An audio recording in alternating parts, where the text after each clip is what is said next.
The topic of this video is graphing logarithmic functions. Let's look at a problem. Use the graph and table from f of x equals a to the x power, shown here in blue, to create the graph and table for f inverse of x equals log base a of x, including the domain and range, shown here in red. Okay, well, we know that the exponential and logarithmic functions are inverses of each other, and an inverse swaps x's and y's, inputs and outputs. So if this is the table of points that we associate with the exponential function, negative 1, 1 over a, 0, 1, 1a, then to get points on the logarithmic function, we just have to swap all the x's and y's. So we'll get 1 over a, comma, negative 1, 1, 0, and a, 1. Now we can plot these points. Let's start with a1. The x-coordinate is a, so we travel a units to the right, and then up 1, which would be this point right here. 1, 0 would be an x-intercept, and 1 over a negative 1 would be approximately here. Remember, a is some positive value, like maybe 3 or 4 or 10. So 1 over a would be a positive number like 1/3 or 1/4 or 1/10. Smaller than 1, but bigger than 0, between 0 and 1. And that's the reason why I put the dot here. The x-coordinate is between 0 and 1. The y-coordinate is negative 1. Now, we know that the exponential function has the horizontal asymptote y equals 0. For an inverse, we swap x's and y's, and therefore our logarithmic function will have the vertical asymptote x equals 0. So let's draw that on our graph.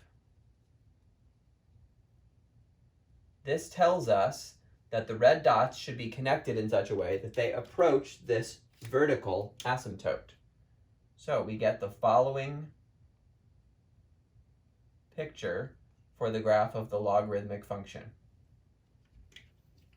Now let's turn our attention to domain and range.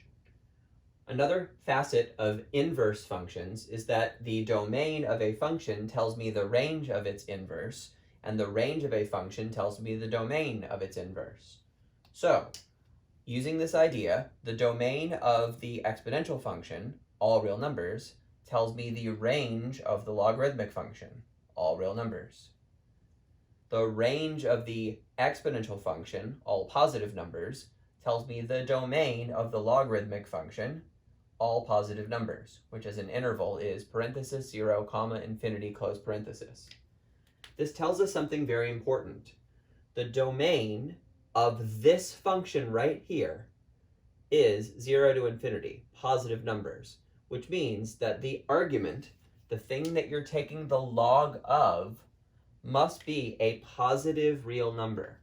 You can only take the log of a positive real number.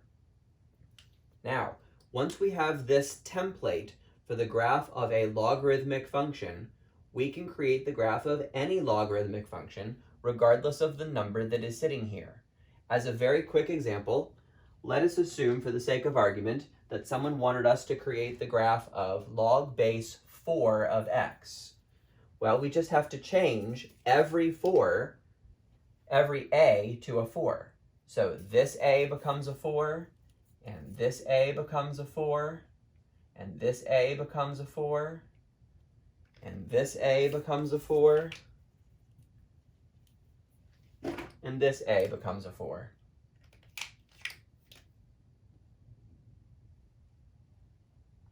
Now, this red graph is the graph of log base 4 of x. And if you don't want base 4, fine, change it again. Instead of 4, maybe we can do 6. Log base 6 of x. 1/6. 6. 6. 6. Now, this red curve represents the graph of log base 6 of x.